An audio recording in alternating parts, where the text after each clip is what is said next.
information below for you guys to check out the conference, who's speaking, lots of great people.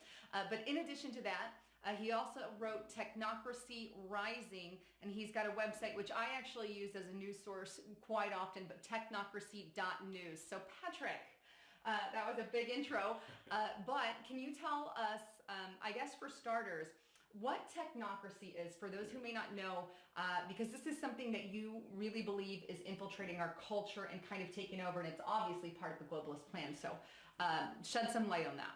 I really do. Technocracy is the science of social engineering.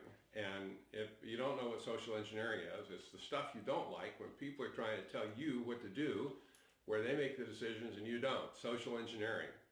The science of social engineering is the application of the scientific method to manage society.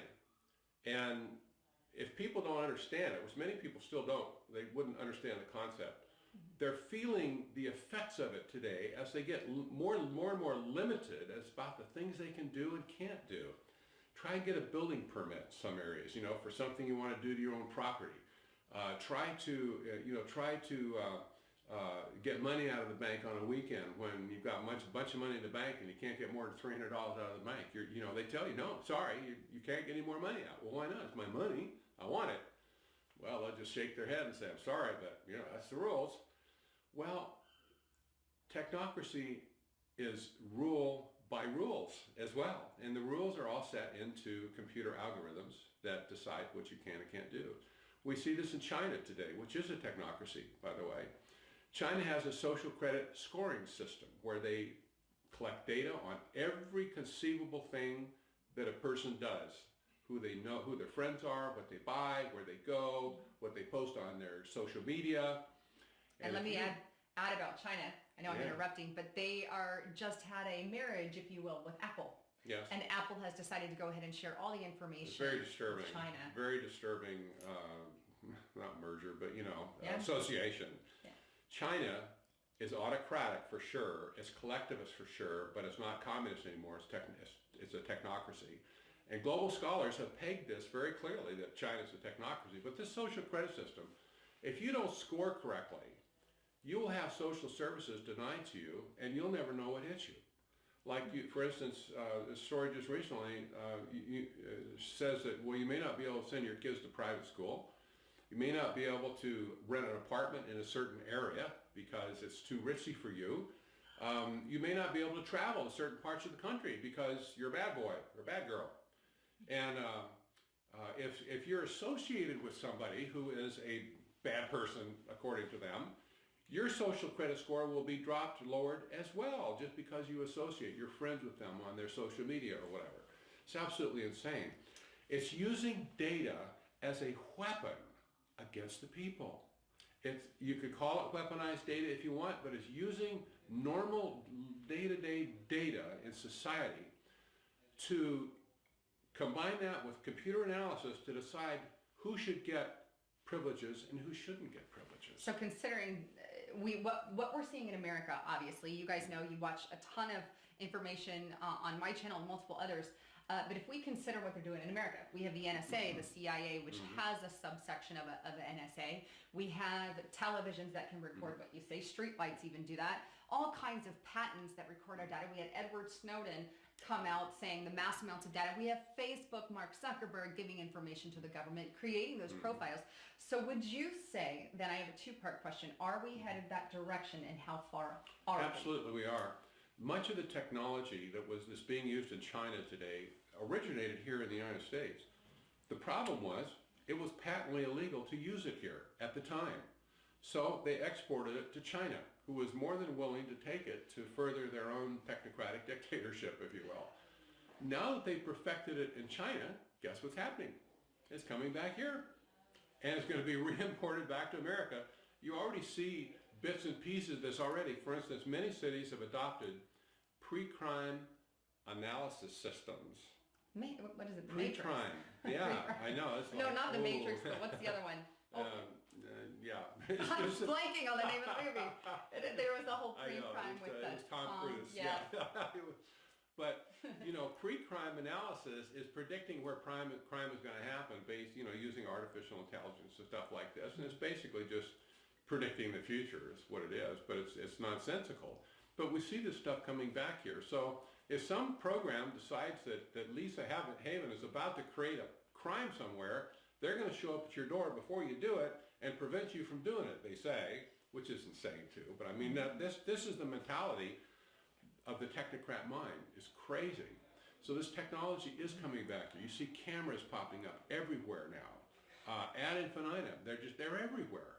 And you see the onslaught now of 5G technology for cell phone, using mostly for cell phones, but it's going to be used for a myriad of other things to connect the so-called Internet of Things together in real time.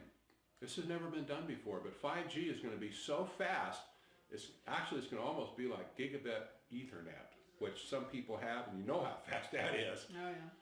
The wireless technology now is going to almost be that fast where it will allow the real-time communication between all these devices and sensors throughout our society, and all that data is going to be collected.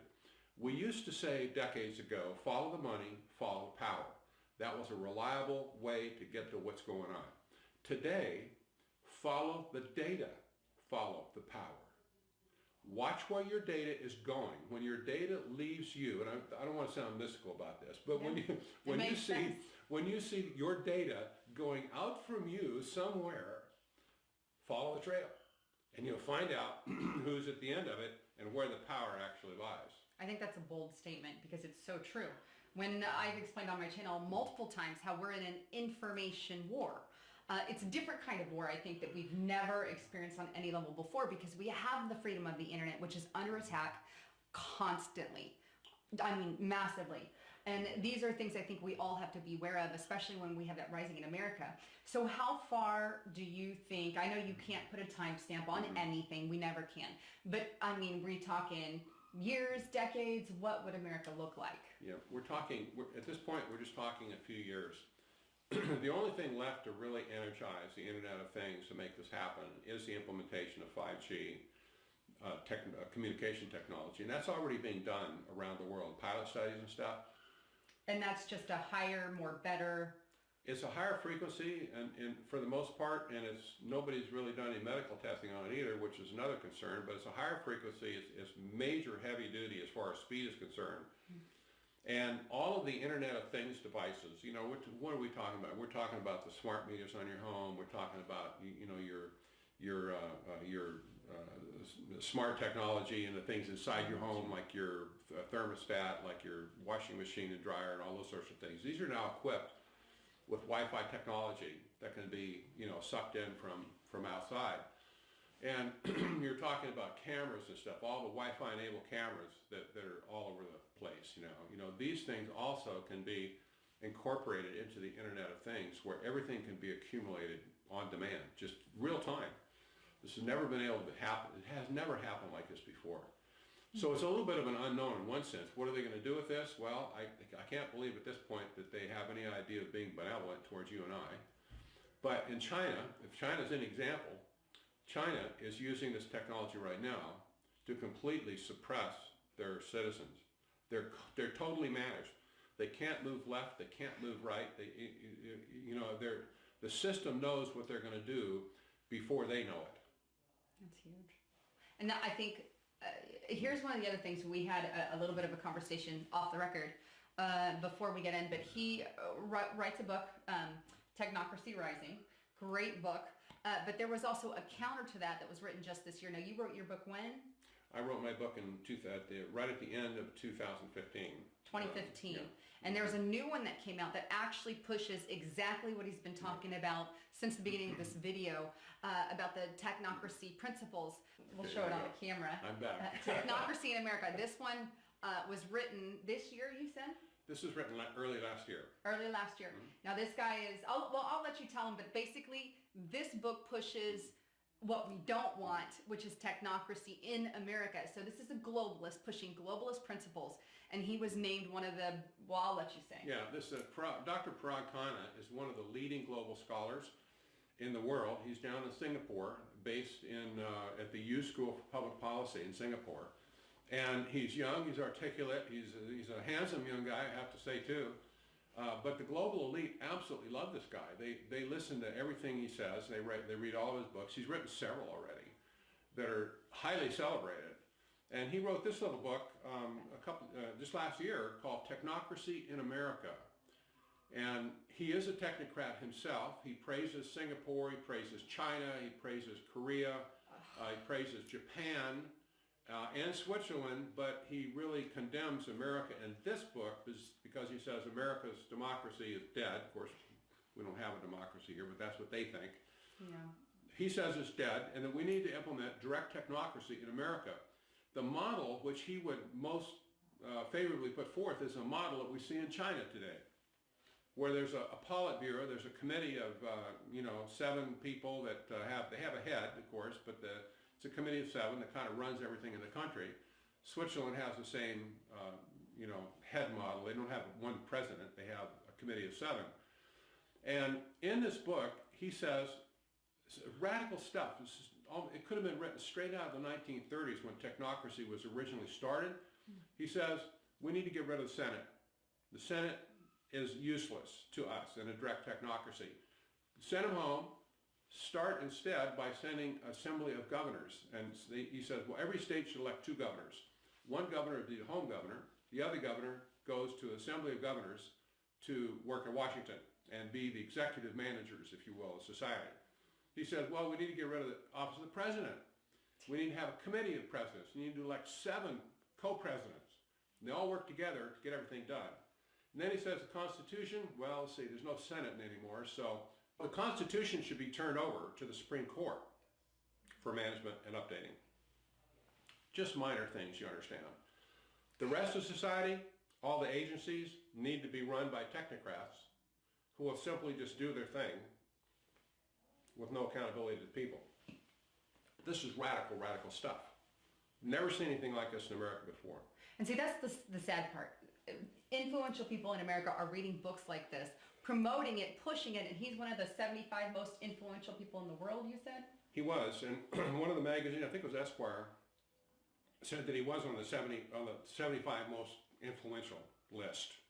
Like, wow, there you go. I would put him straight dead at the bottom because this kind of style is, I mean, this is very bad news, especially when we have powerful people like that, reading books like that, pushing those agendas. Again, which is why I am such a big supporter of let's get the truth out. Let's find what's really going on. Supporting people such as yourself and doing these interviews and getting the information out. And it's critical that you do that as well. So with that, do you have any closing thoughts that you want to share? And then we'll share some of the website and information again after that. But any closing thoughts that you want to say that you think they need to know? Well, I have some closing thoughts. Number one, people need to get educated. They get informed. You cannot fight an enemy you don't know. And we do have an enemy. They're not at the lowest level in one sense. If you're looking too low, you'll never see them. If you look at the political battles, you're never going to see them either because, people fighting over Democrat, Republican, conservative, liberal. What these technocrats are doing is way above that.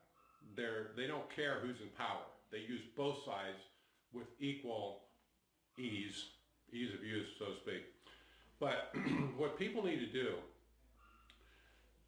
they need to start with an open mind, exploring technocracy and what the global elite are saying about it. Because where there's smoke, there's fire.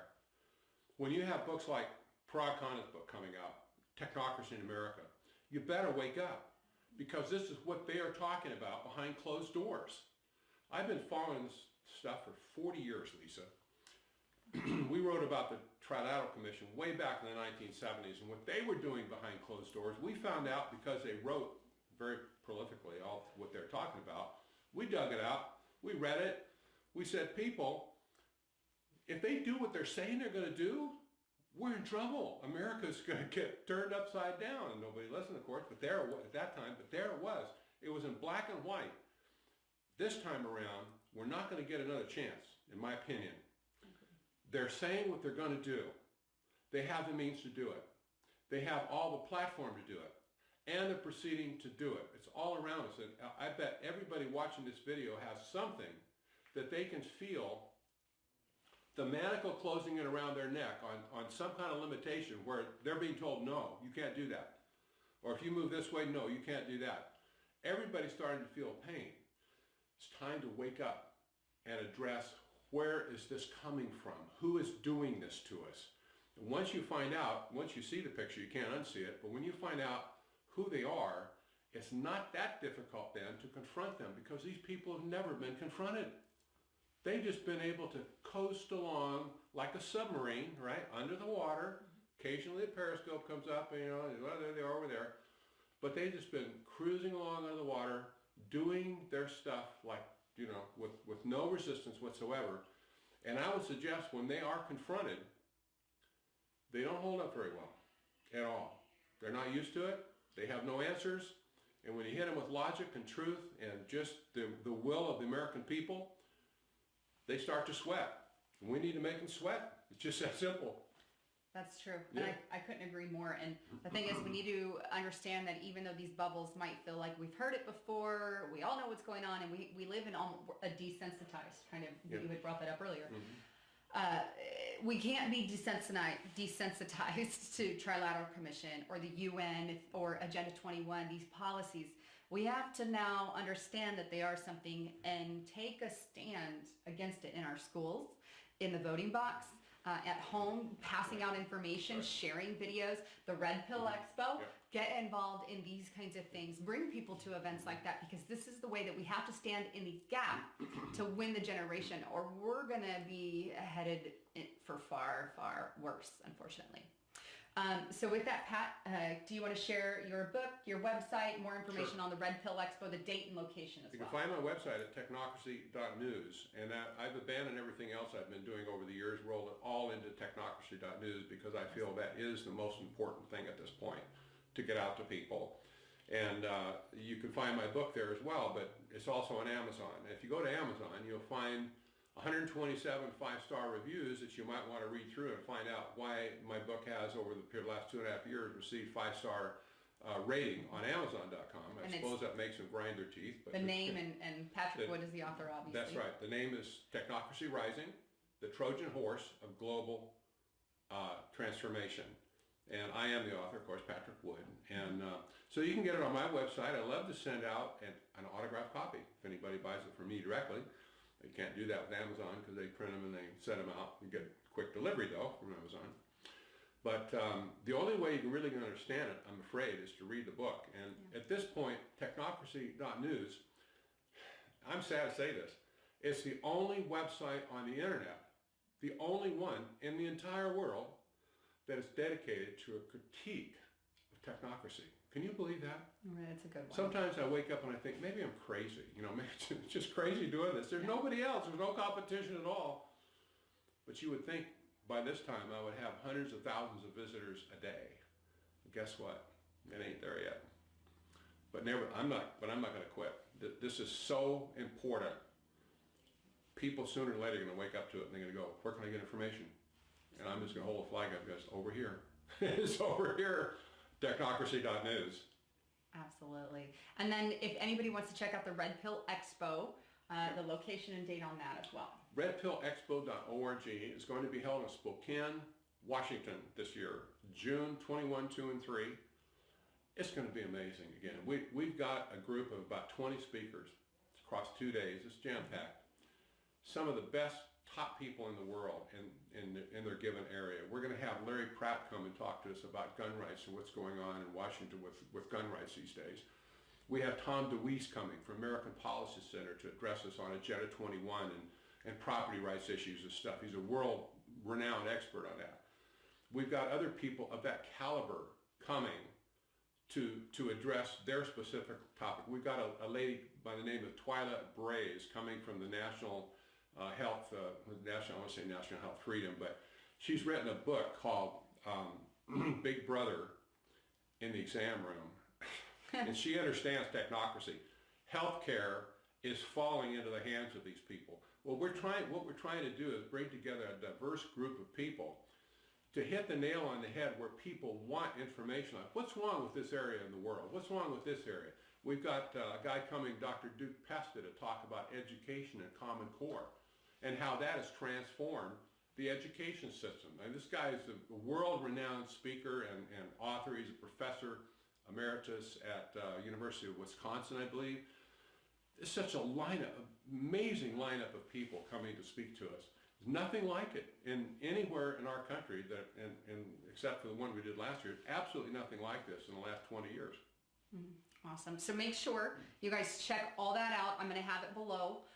Again, that was in Spokane, Washington. You said June 21 to 23. 21 to 23. And by the way, if you cannot come, if you say, oh, you look at the price and you think, oh, I don't know if I can do that, we're going to live stream the whole thing. We're going to have a news center set up where we will provide commentary between the speakers even. It's going to be nice. nonstop coverage from probably about 7 in the morning to 7 at night. You're going to get 24 hours of programming if you sign up for the live stream ticket. And I'm encouraging people, get a house party started. Make like it's Christmas. Have an open house. Get out the snacks. Get out the 4th of July stuff a little early. Invite your friends over to come and pick up on some of the speakers that we're having. Stay for an hour, 2 or 3, maybe a whole afternoon if you want, and get educated for Pete's sake. It's a wonderful opportunity. Perfect. Love it. Well, thank you guys again for tuning into my channel here. All the information is below in the description box there, so make sure you check out all of that. And thanks again for tuning in. I'm Lisa Haven, and that was Patrick Wood signing out.